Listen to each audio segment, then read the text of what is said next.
Have you ever watched someone you love pour their soul into a hobby so peculiar, so utterly niche, that you just knew it was destined to be either their greatest triumph or their most spectacular folly? There was never any middle ground with my husband, Alex. While other men his age were tracking fantasy football leagues or restoring old cars in their garages, Alex tracked limited liability companies. He was a cartographer of corporate veils, a historian of public property records. His art wasn't painted on canvas. It was built in sprawling, color-coded spreadsheets and layered onto interactive city maps that only he truly understood. My mother calls it his weird spreadsheet thing. My best friend Jenna once asked if he was secretly training to be a private investigator, but I've always defended him. I saw the quiet intensity in his eyes as he'd connect a newly registered business entity to a portfolio of mismanaged buildings. To me, it wasn't an obsession. It was a complex puzzle that calmed his restless mind.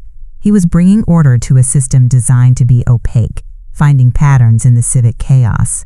It was the way his brilliant brain worked, and I loved him for it, even when his screen was covered in more property deeds than family photos. His latest project, his magnum opus of municipal data, was a complete portfolio map of our very own landlord, a man named Alistair Sterling. For months, Alex had been tracing the web of shell companies Sterling used to obscure his holdings.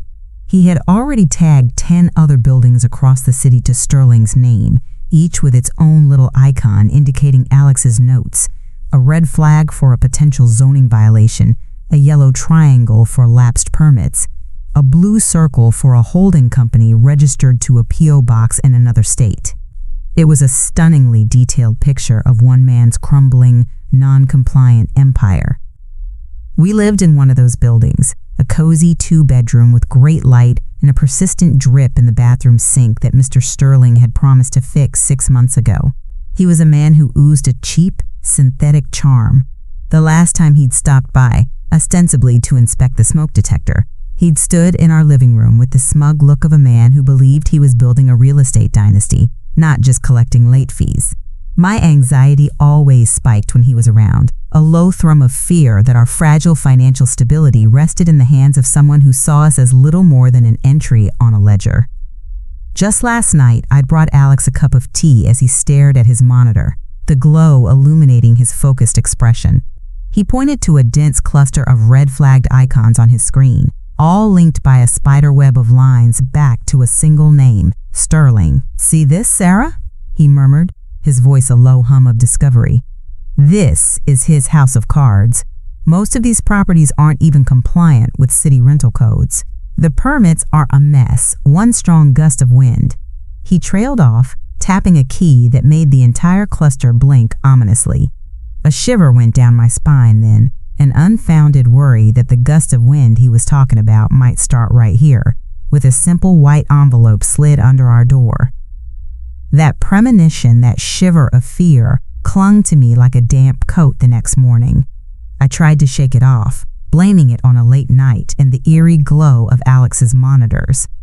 It was just a hobby, I told myself as I measured out coffee grounds. A weird, brilliant, all-consuming hobby. It wasn't a prophecy. The day was bright, the kind of crisp autumn morning that usually filled our little apartment with a cheerful golden light. But the persistent drip, drip, drip from the bathroom seemed louder today, a constant reminder of our landlord's neglect. I walked to the front door to grab the mail, a thin stack of junk circulars and a utility bill.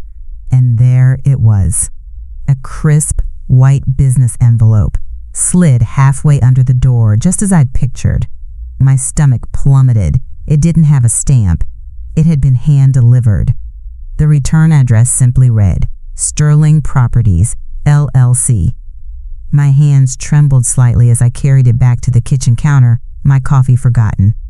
It felt heavy, far heavier than a single sheet of paper should. For a moment, I just stared at it, at the clean corporate font that felt so at odds with the crumbling state of the building it represented. I could hear Alex's quiet typing from the spare room, the gentle click-clack of keys mapping out a world Alistair Sterling thought was hidden. What if he knew? What if this was the consequence?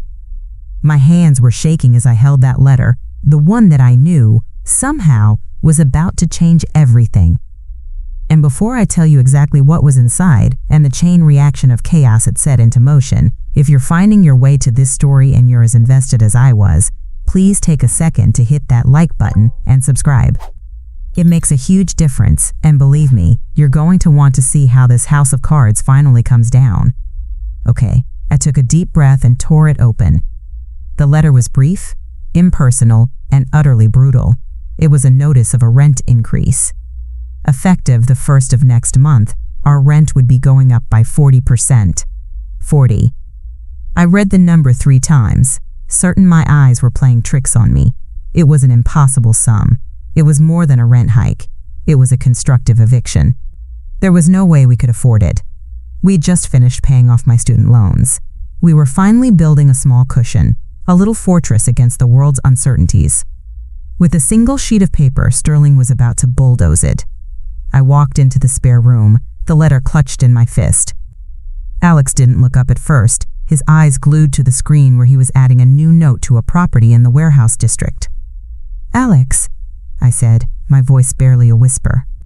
He turned, and the focused intensity on his face immediately softened into concern when he saw mine. I didn't have to say a word. I just held out the letter. He took it, his brow furrowing as he read. I watched him, expecting an outburst, a flash of anger, something. Instead, a strange calm settled over his features. The anger was there, but it was cold and sharp, like a shard of ice. He finished reading, placed the letter carefully on his desk, and swiveled back to his computer. He didn't open his map. He opened a new browser tab and began typing. "What are you doing?" I asked, my voice trembling. "Checking the city's rent stabilization ordinance," he said, his voice flat and even. A few clicks later, a dense page of legalese filled the screen. His finger traced a line of text. "Here it is. Article 4, Section 301. The maximum allowable annual rent increase for a unit under rent control is 3.2%. He turned to look at me, and for the first time, I saw the gust of wind he'd talked about gathering in his eyes. He didn't just break the law, Sarah. He shattered it. He looked from the city ordinance on one monitor to the blinking, red-flagged map of Sterling's empire on the other. And he did it to the wrong tenants. I watched over Alex's shoulder as he composed the email. It was a masterpiece of polite, unassailable logic. He cited the ordinance, the section, the specific percentage. He stated, in the most formal terms, that while we appreciated the notification, we would be remitting our payment for the current legal rental amount on the 1st of the month. He attached a PDF of the city ordinance for their convenience. There wasn't a single emotional word in it. It was as sterile and factual as a property deed. "Are you sure?" I whispered, twisting the damp letter in my hand. "Shouldn't we call a lawyer first?" "I am sure," he said, his eyes not leaving the screen. "This is the first move. It's clean, it's documented. We are establishing that we know our rights. Now we wait for him to make his next move." He clicked, send, and the sound echoed in the quiet room like a gavel. The rest of the day was spent in a state of suspended animation. Every creak of the floorboards in the hallway outside our door made me jump. Every time my phone buzzed, my heart leaped into my throat. But there was nothing. No email response. No phone call. Just a profound, unnerving silence from Sterling Properties, LLC. The only sound was the incessant drip, drip, drip from the bathroom, a tiny, maddening metronome counting down to a confrontation I couldn't yet imagine. That evening, the silence was finally broken. We were picking at our dinner, the conversation stilted, when we heard a loud groan from the direction of the bathroom, like an old ship taking on water. The dripping stopped. For a blissful second, I thought it had somehow fixed itself. Then came a sharp crack, followed by the unmistakable sound of rushing water. We scrambled from the table. The bathroom floor was already a shallow lake of grimy water. It wasn't a drip anymore. It was a torrent, spewing from the corroded pipe under the sink that Sterling had ignored for half a year. It was gushing with an impossible pressure, soaking the bath mat, the baseboards, and beginning its inexorable creep toward the hallway. "The shut-off valve!" Alex yelled, wading in and fumbling under the sink, his arms disappearing into the filthy deluge. He twisted at it, grunting with effort. "It's rusted shut! It won't budge!" Panic, cold and sharp, seized me. I grabbed every towel we owned, creating a useless, rapidly darkening dam at the bathroom door. While Alex frantically dialed the building's emergency maintenance number, a number that went, as always, to a full voicemail box, I called Alistair Sterling's personal number. He answered on the third ring, his voice slick with manufactured impatience. This had better be important. "Mr. Sterling, it's Sarah from 4B, I said, my voice shaking with a mixture of fear and adrenaline. "The pipe under our bathroom sink just burst. It's flooding the apartment. The main valve is stuck and the emergency line is full." There was a pause. I expected surprise, maybe annoyance. What I got was a chilling, almost bored tone. "Is that right? Burst, you say?" he said, a note of something I couldn't place in his voice. "Funny thing. I sent a plumber by to finally take a look at that little drip for you this afternoon. He must have done something wrong. Or maybe you two were fiddling with it." The lie was so bald, so immediate, it stole my breath. No one had come. We'd been home all day. This wasn't an accident. This wasn't neglect. This was a countermove. This was punishment. "No one came here, Mr. Sterling," I said, my voice dropping, the panic being replaced by a cold, heavy certainty. "We need someone here now." "I'll put in a work order for tomorrow morning," he said dismissively. "Try not to make too much of a mess," and he hung up. I stood there, phone in my hand, the sound of rushing water filling our home. He was going to let it flood. He was going to destroy our things, ruin the apartment, and then, I had no doubt, he would try to blame us for it. This was his answer to Alex's email. It wasn't a letter or a legal threat. It was an attack. I looked at Alex. He had heard the whole conversation on speaker. He was no longer trying the valve. He was just standing there, soaked and still, in the middle of our ruined bathroom. The quiet, academic focus I knew so well was gone. The cold, sharp anger from that morning was gone. In its place was a fire. He looked from the gushing water to me, and his expression was one of absolute, resolute fury. This was no longer a puzzle. It was a war. And Alistair Sterling had just brought it right through our front door. The roar of the water was the only thing I could hear, a deafening white noise that filled our small apartment and drowned out all thought. Alex stood motionless for another second, water swirling around his ankles, his face a mask of disbelief that was hardening into something I had never seen before. Then he snapped into motion. "Basement," he shouted over the din. "The main shutoff for the whole building has to be in the basement. Stay here, keep the towels packed against the door." He sloshed past me, leaving a trail of filthy water through the hallway, and disappeared out the front door. Left alone with the deluge, my panic morphed into a desperate need to do something, to follow a procedure, to appeal to a higher power. There were systems for this. There had to be. Sterling couldn't just get away with this. I pulled up the city's website on my phone, my fingers slipping on the screen.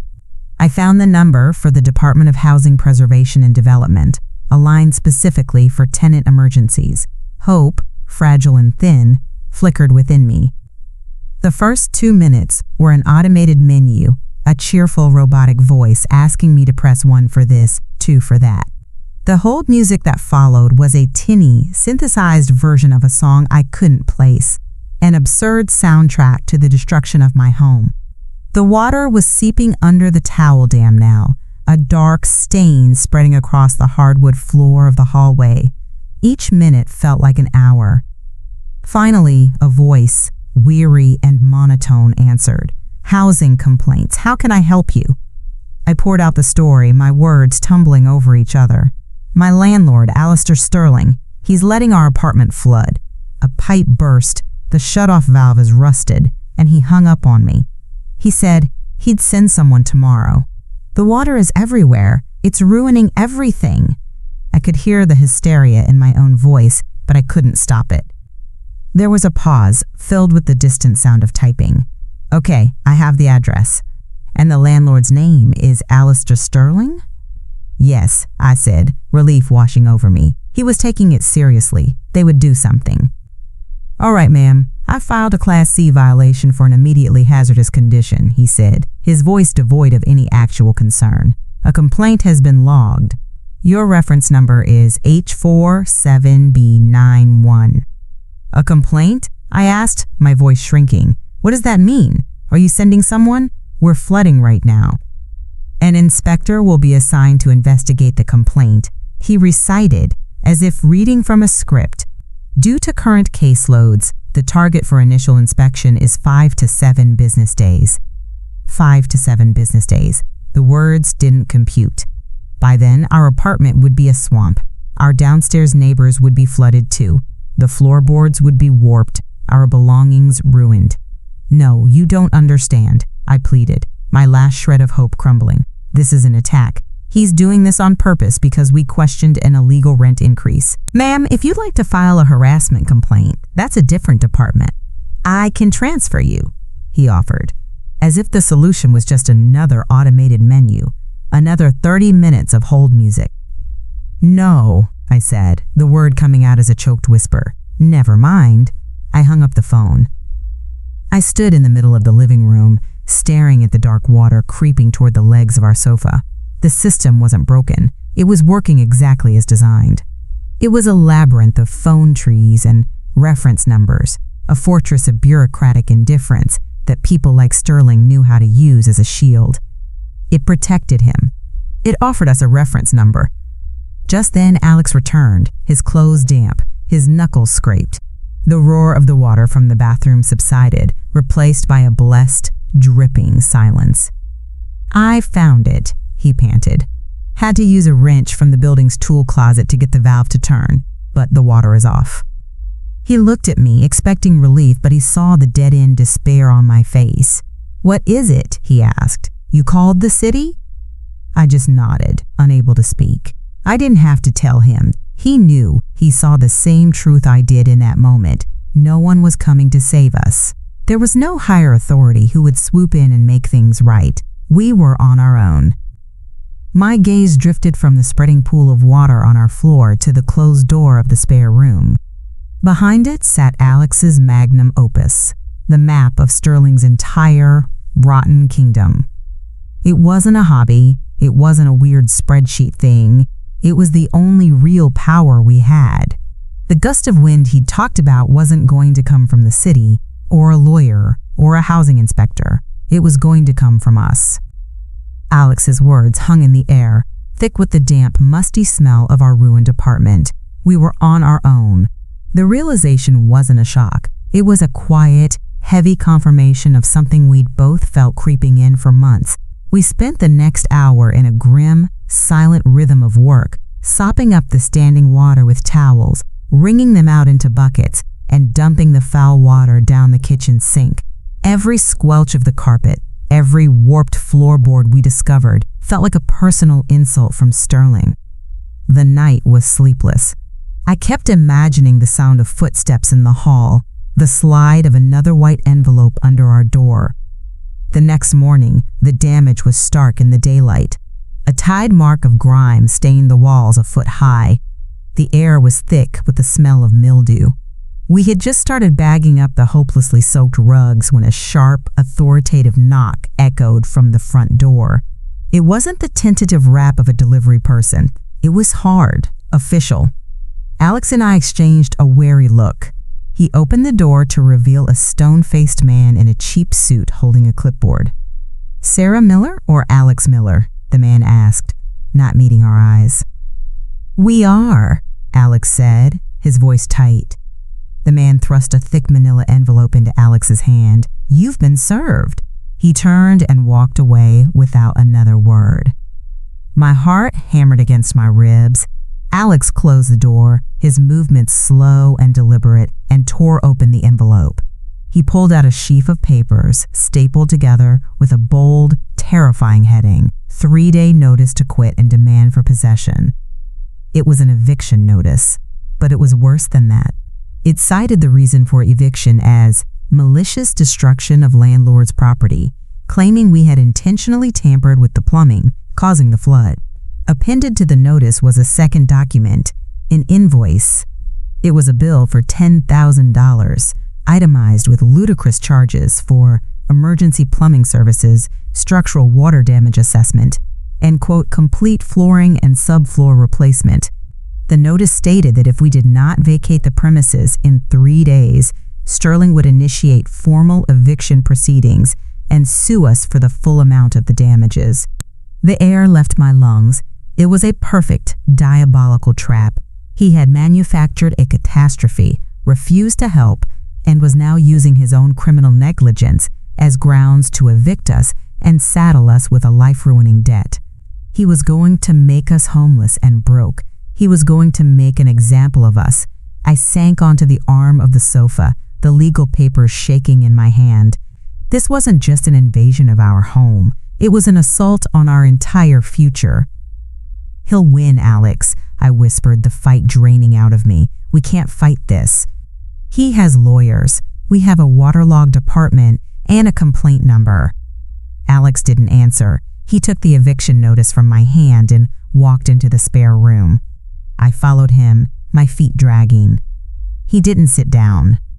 He stood before his dual monitor setup, the eviction notice in one hand, and stared at the blinking, red-flagged map of Sterling's empire. All those little icons, all those violations, all that meticulously gathered data. He finally turned to me, and the fire I had seen the night before was gone. In its place was something colder, brighter, and far more dangerous. It was the absolute clarity of a man who had been pushed past his breaking point and had found the path forward. "You're right," he said, his voice eerily calm. "We can't fight him on this. Not on his terms." He pinned the eviction notice to the corkboard above his desk, right next to the rent increase letter. Then he sat down, and his fingers flew across the keyboard. He wasn't looking at city ordinances anymore. He was opening a new file, a blank document. He titled it, "The Sterling Portfolio, a comprehensive report of code violations for the Office of the Inspector General." "He thinks this is about one apartment," Alex said, looking from the notice to the sprawling map of deceit on his screen. "It's time to show him it's about all of them." For the next 48 hours, our apartment became a command center. The smell of mildew and damp drywall was a constant, suffocating reminder of our ticking clock. We had 1 day left before the notice expired. Alex worked with a feverish, almost frightening focus. He barely ate or slept, subsisting on coffee and the cold fury that now seemed to be his only fuel. He cross-referenced property tax delinquencies with campaign finance disclosures. He pulled satellite images and compared them to outdated building plans he'd found on the city's archaic server, flagging unpermitted additions. The web of red flags on his map grew denser, angrier. I was his support crew. I brought him food he didn't touch, refilled his mug, and acted as a lookout, my body tensing at every sound from the hallway. My fear hadn't vanished. It had simply been compressed into a hard, dense ball in my stomach. I watched him build this weapon, this digital bomb, and I was terrified of what would happen when we finally used it. What if we were wrong? What if Sterling's lawyers could twist this too? What if he came after us, not with eviction notices, but with something worse? The moment of truth didn't come from a spreadsheet. It came in the form of Mrs. Gable from 2C. I saw her in the hallway on my way to take out a bag of musty, ruined towels. She was a sweet, elderly widow who had lived in the building for 30 years, and she was standing by the mailboxes, clutching a familiar white envelope and crying softly into her hand. "Mrs. Gable," I asked gently, "are you all right?" She looked up, her face a mess of confusion and fear. "Oh, Sarah, dear, I don't understand. I got this letter." She held it out to me. It wasn't a rent increase or an eviction. It was a formal notice that her lease would not be renewed, and she had 60 days to vacate due to, quote, planned capital improvements. It was signed by Sterling Properties, LLC. "I've never been late on my rent, not once in 30 years, she whispered, her voice trembling. "Where will I go? My pension? I can't afford what they ask for new places. My blood ran cold. I looked from her tear-streaked face to the letter in my hand. It was a lie. There were no planned improvements. Alex's map showed this building was flagged for a dozen violations Sterling was actively ignoring. He wasn't improving anything. He was cleaning house. He was getting rid of the long-term, rent-stabilized tenants one by one, using different excuses for each of us so we'd all feel isolated and powerless. The red flags on Alex's screen weren't just data points anymore. They were people. They were Mrs. Gable, terrified in the hallway. They were us, facing ruin. I said what I could to comfort her, my own fear replaced by a towering, protective rage. I walked back into our apartment and closed the door, the lock clicking into place with a definitive thud. Alex looked up, his eyes bloodshot from staring at the screen. "Finish it," I said, my voice low and steady. "He's trying to kick out Mrs. Gable. He's going after everyone." A grim understanding passed between us. He nodded once, then turned back to the screen. "It's done," he said quietly. He minimized the map, revealing the final document. It was over 100 pages long, a dense, irrefutable tapestry of greed and corruption, complete with appendices, exhibits, and a meticulously crafted cover letter. He hadn't just found violations, he'd found the pattern, the clear and deliberate strategy of a predator. "The Inspector General's office is a bureaucracy, just like the housing department," he said, his voice flat. "Submitting it to their general inbox means it could sit for months. But I found something else." He clicked on his email client. A new message was open. In the to field was a single address, a direct line he had unearthed for a deputy inspector known for her scorched earth approach to public corruption. The subject line was simple: evidence of widespread criminal violations by Sterling Properties, LLC. The massive report was attached. He moved the cursor over the send button. He looked at me, his face illuminated by the glow of the screen. All the fear, all the anxiety of the past week, it all came down to this single click. This was the gust of wind. This was the house of cards. He held my gaze, not for permission, but for confirmation. I walked over and stood behind him, placing my hand on his shoulder. I looked at the screen, at the button that held our entire future, and I gave a single, firm nod. Alex's finger hovered over the mouse for a fraction of a second before he clicked. The sound was nothing, a tiny, insignificant click that was swallowed by the oppressive quiet of our water-damaged apartment. But in that silence, I felt a tectonic shift. The email, with its 100-page payload of meticulously documented corruption, was gone, fired like a digital torpedo into the heart of the city's bureaucracy. There was no unsending it. There was no going back. We just stood there, the two of us, staring at the empty, sent folder, the screen's glow casting long shadows in the dark room.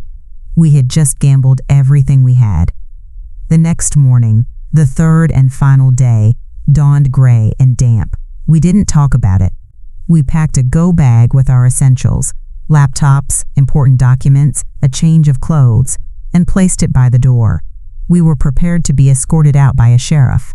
We were prepared for the fight of our lives in housing court.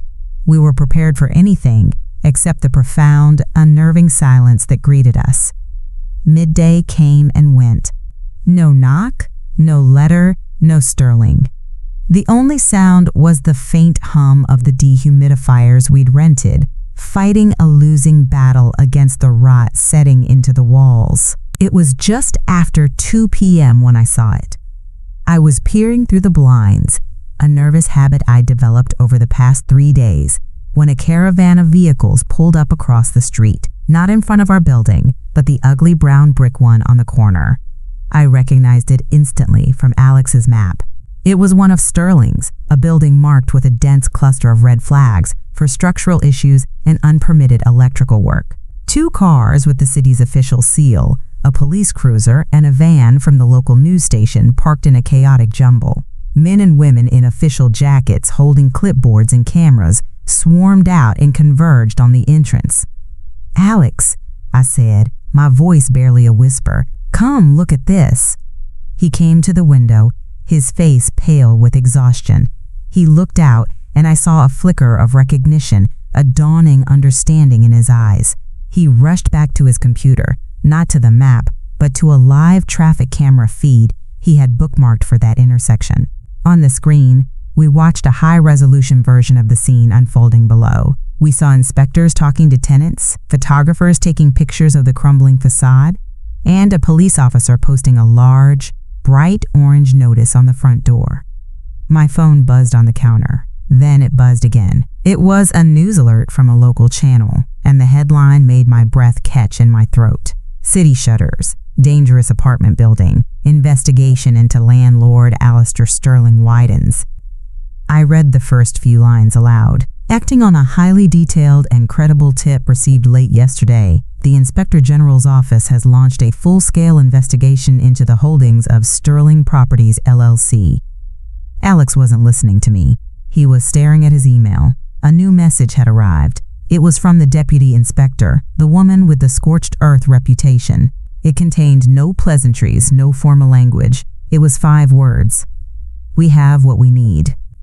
I looked from the email on the screen, to the chaos unfolding in the building across the street, to the eviction notice still pinned to our corkboard. This was the payoff. It wasn't a courtroom drama or a shouting match in the hallway. It was the quiet, efficient dismantling of a corrupt system by a force it had never anticipated, a man with a grudge and a spreadsheet. Alex's hobby, his weird, brilliant, all-consuming obsession, hadn't just saved us. It had armed an entire city department and brought a predator to his knees. The gust of wind he had spoken of was now a hurricane, and Alistair Sterling was right in the eye of the storm. We stood side by side, watching the live feed on Alex's monitor like it was the season finale of a show we never wanted to be in. The adrenaline that had sustained me for days evaporated, leaving behind a hollow, buzzing exhaustion. My legs felt weak. I leaned against the desk, my hand finding Alex's. His skin was cold. Outside our window, the sirens began to fade, but on the screen, the work continued. Men with hard hats were walking in and out of the brown brick building. Tenants were being interviewed by reporters, and the bright orange notice on the door was a glaring, final verdict. We did that, I breathed, the words feeling foreign in my mouth. It felt both like a confession and a declaration of victory. Alex squeezed my hand, his eyes still locked on the screen. The corner of his mouth twitched, the first hint of a smile I'd seen in days. No, he said, his voice raspy from disuse. Sterling did this. We just turned on the lights. The go bag by the door suddenly looked absurd. So did the eviction notice pinned to the corkboard. A flimsy piece of paper that had held our entire future hostage just hours ago. All of Sterling's power, his cheap charm and legal threats, was built on the assumption that we would all stay in our separate little boxes, isolated in our fear. He never imagined someone would draw a map of the maze. Just then, Alex's phone, lying on the desk, began to vibrate. The screen lit up with an unknown number, a local area code. We both froze. Every instinct screamed not to answer, that it was him, that this was the part where he'd make it personal. Alex took a breath, his face hardening back into a mask of resolve, and tapped the screen, putting the call on speaker. This is Alex Miller, he said, his voice a flat line. Mr. Miller, this is Deputy Inspector Rosa Jimenez. The voice was crisp, professional, and held an unmistakable note of authority. It was her, the scorched earth investigator. I'm calling to confirm receipt of an email sent from your address late last night regarding Sterling Properties, LLC. I felt Alex's grip tighten on my hand. Yes, he said. I sent it. The report you compiled is extensive, she said, and I could hear the faintest hint of something that sounded like professional admiration. It corroborates several ongoing complaints and opens up significant new lines of inquiry. We are acting on it, as you can probably see. A wave of vertigo washed over me. It was real. This wasn't some bureaucratic black hole. We had reached a real person, and she was wielding the weapon Alex had built. We need a formal statement, Jimenez continued. and we need to know if you've been subject to any direct retaliation since filing the initial rent dispute." This was it. This was the moment. The system that had offered me a reference number and a 5-day wait was now asking for my story. I found my voice. "He tried to evict us," I said, stepping closer to the phone. "The day after we sent the email about the illegal rent increase, a pipe burst. He refused to send help and then served us with a 3-day eviction notice for malicious destruction of property, along with a $10,000 bill for the damages he let happen." I took a shaky breath, the words pouring out now. "He's doing the same to our neighbors. He's trying to push out an elderly woman, Mrs. Gable, on a fixed income. This isn't just about code violations. He's using them to terrorize people." There was a pause on the line, filled only by the hum of our dehumidifier. "Thank you, Ms. Miller," the inspector said, her voice a shade colder than before, the chill directed not at us, but outward. "That is extremely helpful. We'll be in touch to schedule a formal deposition. For now, do not leave your apartment. You are not being evicted. If Mr. Sterling or anyone representing him attempts to contact you, you call me directly. Do you understand?" "Yes," I whispered. "Thank you." She hung up. Alex ended the call, and the silence rushed back in. He slumped into his chair, the tension finally leaving his shoulders, and buried his face in his hands. I looked around our ruined apartment, at the stained walls and warped floors. It was a wreck, but for the first time in a week it felt like home. It felt safe. The war wasn't over, but Alistair Sterling's blitz had failed. We had held the line. The days that followed were a strange, hollow purgatory.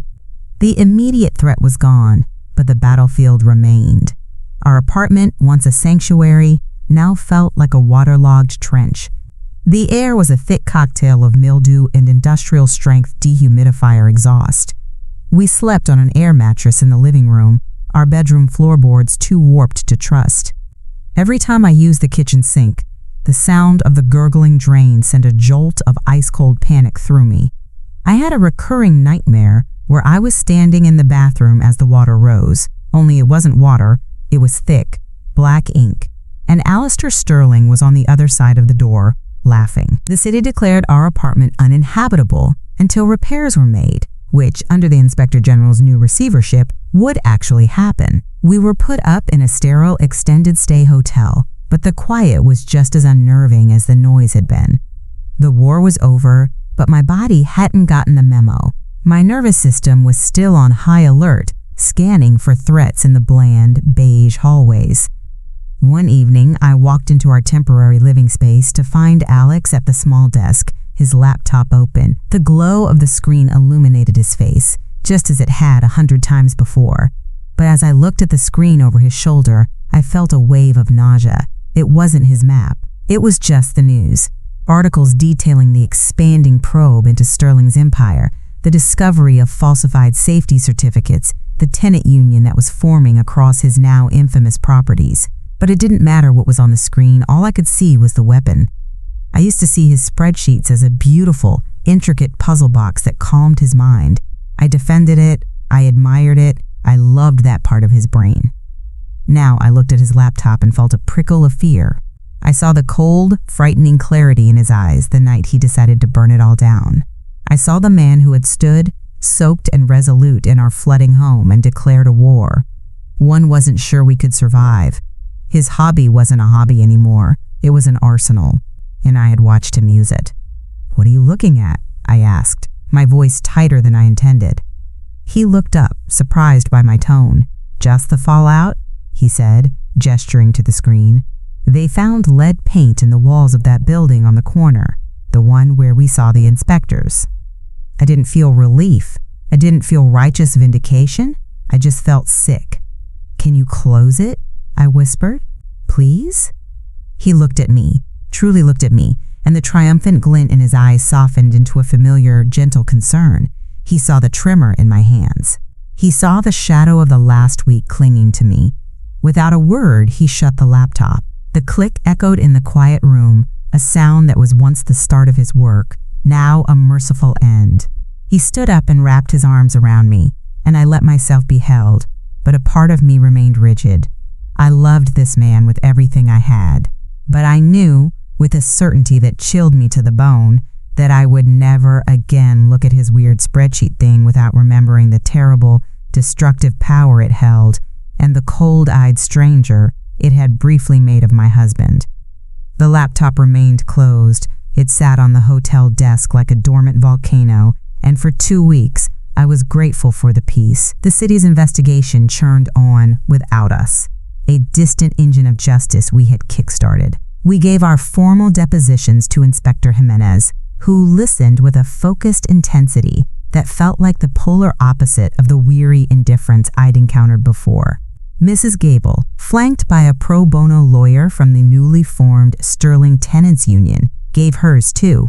It was progress, but it felt hollow. The system that was now devouring Alistair Sterling was the same one that had offered me a reference number while my home filled with water. The breaking point came during a televised town hall with the head of the Department of Housing Preservation and Development. Alex was watching it, his face grim. The HPD commissioner, a man with a politician's practice smile, was fielding softball questions about affordable housing initiatives. Then a reporter asked him about the Sterling case. "We are proud of the swift action our department takes when alerted to hazardous conditions," the commissioner said smoothly. "Once a complaint is logged, our rigorous inspection protocols are set in motion." Rage, pure and hot, burned away the fog of my anxiety. "He's lying," I said, my voice shaking. I walked over to the desk and grabbed a notepad. I wrote down the one string of characters that had been burned into my memory: H47B91. "What are you doing?" Alex asked. "I want to go to the next one," I said, my voice gaining strength, "the next public meeting, and I'm going to ask him about his rigorous inspection protocols myself." A week later, we were there, not just us, but Mrs. Gable and a dozen other tenants from Sterling's buildings. We sat together, a small, determined island in a sea of civic aides and lobbyists. When the floor opened for public comment, I was the first one at the microphone. My heart hammered, but my hands were steady. I looked directly at the commissioner. "My name is Sarah Miller," I began, my voice amplified through the room. "A few weeks ago, my landlord, Alistair Sterling, deliberately flooded my apartment as retaliation for questioning an illegal rent increase. When I called the HPD emergency line, with water pouring into my home, I was told an inspector would arrive in 5 to 7 business days. I was given a reference number." I held up the piece of paper. "H47B91. "Your system didn't offer me help. It offered me a place in a queue. Your rigorous protocols are a shield for men like Sterling, giving them a 5-day window to intimidate, harass, and destroy the lives of tenants who dare to speak up." A murmur went through the room. The commissioner's smile was gone. "Ma'am, our department handles thousands of calls. We have to prioritize based on the information provided." "What more information did you need than a burst pipe and a landlord who refused to help?" I shot back. "The only thing that saved my family was a 100-page report my husband compiled that we sent directly to the Inspector General. We had to circumvent your entire department to be heard." The commissioner looked trapped. The news cameras there to cover the Sterling fallout were all pointed at him. Before he could stammer out another platitude, Alex stepped up to the mic beside me. He held up his phone, displaying a single damning graph. "This graph shows the average response time for Class C, immediately hazardous, violations over the past year is 6.8 business days," Alex said, his voice clear and cold. "That's not a bug in the system. It's a feature. It's a culture of delay that protects property owners and endangers tenants. It has to change." The pressure was immense, public, and undeniable. That day, the commissioner, live on camera, announced the creation of the Tenant Protection Fast Track. It was a new directive, creating a direct channel between the HPD emergency line and the Inspector General's office for any complaint that included an allegation of landlord retaliation. It assigned those cases a 24-hour mandatory response time. It wasn't a total overhaul, but it was a crack in the fortress of indifference. It was a tool for the next Sarah Miller. As I walked away from the microphone, I glanced at Alex. He wasn't the cold-eyed stranger from my nightmares. He was the man who had built the weapon, and I was the one who had just aimed it, not to destroy, but to repair. 3 months later, the only sound in our apartment was the quiet hum of the refrigerator. The dehumidifiers were gone. The warped floorboards had been replaced, the tide mark of grime on the walls painted over. And the bathroom was new. I had picked out the tiles myself, a cheerful, deep blue that soaked up the morning light. Alex, in a fit of determined self-reliance, had learned how to install a new sink, one with a faucet that produced a smooth, silent stream of water. The persistent drip, drip, drip that had been the soundtrack to our anxiety was gone. Every time I washed my hands, the quiet felt like a small, defiant victory. We were healing in increments. The nightmares of rising black ink had faded, replaced by the deep, dreamless sleep of exhaustion giving way to rest. We started taking long walks after dinner, a new ritual where phones were forbidden. We talked about everything and nothing, the changing leaves, a movie we wanted to see, what to have for dinner tomorrow.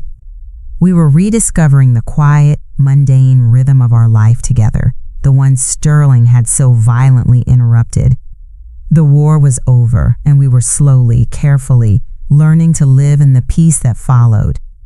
One evening, I walked past the spare room and saw the door, which had been kept shut for weeks, was slightly ajar. I peeked inside.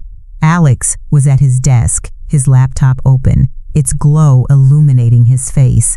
For a single, cold second, my stomach clenched. The memory of his face in that same light, cold, furious, a stranger, was still so sharp. I almost asked him to close it, but then I saw what was on the screen.